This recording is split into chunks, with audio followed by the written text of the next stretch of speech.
تحية لكم سيداتي وسادتي من ساحة مشوار القصر الملكي بتطوان، لننقل لكم وقائع حفل الولاء التي تتوج احتفالات الشعب المغربي المخلدة للذكرى 24 لتربع صاحب الجلالة الملك محمد السادس نصره الله على عرش أسلافه الغر الميامين، وهي مناسبة وطنية خالدة ومجيدة لوفود ممثل جهات المملكة ال12 لتجديد البيعة والولاء لأمير المؤمنين والتشبث القوي المستمر بجلالة الملك حامي حمى الوطن والدين، والتعلق المكين بأهذاب العرش العلوي المجيد ضامن الوحدة والاستمرارية.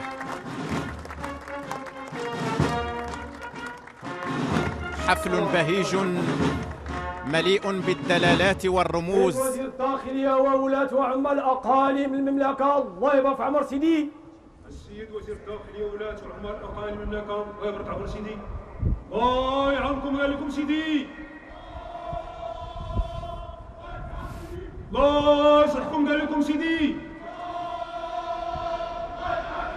الله يرضى عليكم عليكم سيدي. السيد وزير الداخلية وولاة وعمال الأقاليم المملكة، الله يصلحكم ويرضى عليكم قال لكم سيدي. تلقاو الخير قال لكم سيدي. وزير الداخلية وولاة وعمال أقاليم المملكة يقدمون الولاء لأمير المؤمنين حفظه الله، وعهد دائم جهات للمضي المملكة، قدما. الله يبارك في عمر سيدي. جهات الداخلة وادي الذهب، الله يبارك في عمر سيدي. جهات العيون الساقية الحمراء، الله يبارك في عمر سيدي. جهات قلميم وادنون، الله يبارك في عمر سيدي. جهات المملكة، الله يبارك في عمر سيدي. جهات الداخلة وادي الذهب، الله يبارك في عمر سيدي. جهات العيون الساقية الحمراء، الله يبارك في عمر سيدي. جهات قلميم وادنون، الله يبارك في عمر سيدي. الله يعاونكم قال لكم سيدي. الله يصحكم قال لكم سيدي. الله يبارك قال لكم سيدي. ولاة وعمال وقيام يصحكم ويرضى عليكم قال لكم سيدي. تلقاو الخير قال لكم سيدي.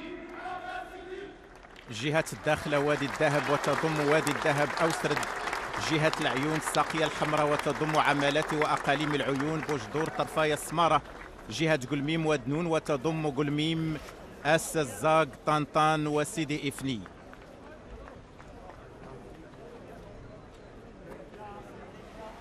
جهات طنجة تطوان الحسيمة، الله يبارك في عمر سيدي. جهات الشرق، الله يبارك في عمر سيدي. جهات فاس مكناس، يبارك في عمر سيدي. زياد طنجة تطوان الحسيمة، الله يبارك عمر سيدي. زياد الشرق، الله يبارك عمر سيدي. زياد فاس مكناس، الله يبارك عمر سيدي. الله يعاونكم قال لكم سيدي. الله يصحكم قال لكم سيدي. الله يرضى عليكم قال لكم سيدي. ولاة وعمال وقياد، الله يصلحكم ويرضى عليكم قال لكم سيدي. تلقاو الخير قال لكم سيدي. جهة طنجة تطوان الحسيمة وتضم طنجة أصيلة المضيق الفنيدق تطوان الفحص أنجرة العرائش الحسيمة شفشاون وزان. جهة الشرق وتضم وجد أنقاد الناظور دريوش جرادة بركان توريرس قرسيف فيقيق. جهة فاس مكناس وتضم فاس مكناس الحاجب إفران مولا يعقوب صفرو بولمان تونات وتازا. جهات الرباط سالة الخنيطرة، الله يبارك في عمر سيدي. جهات سليم الله الخنيفرة، الله يبارك في عمر سيدي. جهات الدار البيضاء سطات، الله يبارك في عمر سيدي. جهات الرباط سالة الخنيطرة، الله يبارك عمر سيدي. جهات بني من الله الخنيفرة، الله يبارك عمر سيدي. جهات الدار البيضاء سطات، الله يبارك عمر سيدي. الله يعاونكم قال لكم سيدي. الله يصحكم قال لكم سيدي. الله يبارك لكم سيدي. ولاة وعمال وقياد يصلحكم ويرضى عليكم قال لكم سيدي. لقاو الخير قال لكم سيدي. جهة الرباط سلا القنيطرة وتضم الرباط سلا صخيرة تمارة القنيطرة الخميسات سيدي قاسم سيدي سليمان. جهة بني ملال خنيفرة وتضم بني ملال الزلال فقي بن صالح خنيفرة خريبكة. وجهة الدار البيضاء سطاط وتضم الدار البيضاء أنفل في دامر السلطان عين السبع الحي المحمدي الحي الحسني عين الشق سيدي البرنوسي بن مسيك مولاي رشيد المحمدية نواصر مديونة بن سليمان برشيد سطاط وسيدي بن نور. الله يبارك عمر سيدي. جاء درعا تافلات الله يبارك عمر سيدي. جاء سوس ماسا الله يبارك عمر سيدي. زياد مراكش سفير الله يبارك عمر سيدي. زياد درعا تافلات الله يبارك عمر سيدي. زياد سوس ماسا الله يبارك عمر سيدي. الله يعاونكم قال لكم سيدي. الله يصلحكم قال لكم سيدي. الله يرضى عليكم قال لكم سيدي. ولاة وعمال وقياد الله يصلحكم ويرضى عليكم قال لكم سيدي. تلقاو الخير قال لكم سيدي. جهة مراكش أسفي وتضم مراكش شيشة والحوز قلعة السراغنة الصويرة رحامنة أسفي اليوسفية. جهة درعا تافلات وتضم الرشيدية ورزازات ميدل تنغير وزاكورة. جهة سوس مسا وتضم أكادير الدوتنان إنسكان أيت ملول شتوكا أيت باها تارودان تيزنيت وطاطا. تطلق المدفعية عدة طلقات بهذه المناسبة العظيمة التي يخلدها الشعب المغربي من طنجة إلى القويرة بكل مشاعر الحب والوفاء والتعلق الدائم بالعرش العلوي المجيد.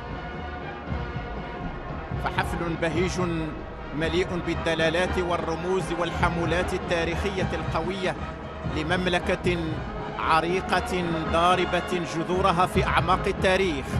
تاريخ مجيد وحاضر مشرق زاهر ومستقبل واعد في كنف الدولة العلوية الشريفة. دلالات ورموز يستحضرها الشعب المغربي قاطبة من طنجة إلى القويرة بأسمى مظاهر الفخر والاعتزاز. تجسد قوة ومتانة الالتحام الذي ما فتئ يجمع على الدوام العرش بالشعب والشعب بالعرش على امتداد جميع مراحل بناء صرح مملكة الرخاء والازدهار ومملكة العزة والكرامة. تحل الذكرى 24 لتربع صاحب الجلالة الملك محمد السادس نصره الله على عرش أسلافه الميامين، وهي مناسبة عظيمة وجليلة يجدد من خلالها الشعب المغربي قاطبة التأكيد على أن الصلة التي تجمع العرش بالشعب تظل متجذرة في عمق أعماق التاريخ، وأنها شكلت على الدوام الأساس الصلب والمتين للأمة المغربية المجيدة والتعبير الأسمى عن مدى تلاحمها واستمراريتها. أمير المؤمنين صاحب الجلالة الملك محمد السادس نصره الله محفوفا بصاحب السمو الملكي ولي العهد الأمير مولاي الحسن، ومرفوقا بصاحب السمو الملكي الأمير مولاي رشيد، وصاحب السمو الأمير مولاي أحمد. حب سرمدي ووفاء دائم للعرش العلوي المجيد يزداد توهجا واتقادا مع مر السنين في عهد صاحب الجلالة الملك محمد السادس نصره الله، رمز هذه الأمة وموحدها وباعث نهضة المغرب الحديث الذي تمكن بفضل حنكة وتبصر وسداد رؤية جلالة الملك والتجند الدائم المستمر لأبناء هذا الوطن الأوفياء من شق طريق التقدم والازدهار والرقي بكل عزم وثبات وثقة وتماسك. وبحفل الولاء إلا تأكيد وتجسيد قوي وترجمة فعلية للبيعة الشرعية التي شكلت على امتداد تاريخ هذه الأمة العريق الميثاق الغليظ والرابطة المتينة التي طالما جمعت قائد الأمة أمير المؤمنين حامي حمى الملة والدين رمز هذه الأمة وضامن استقرارها ووحدتها الترابية بأبناء شعبه الأوفياء من طنجة إلى القويرة. إلى هنا نودعكم سيداتي وسادتي وإلى اللقاء.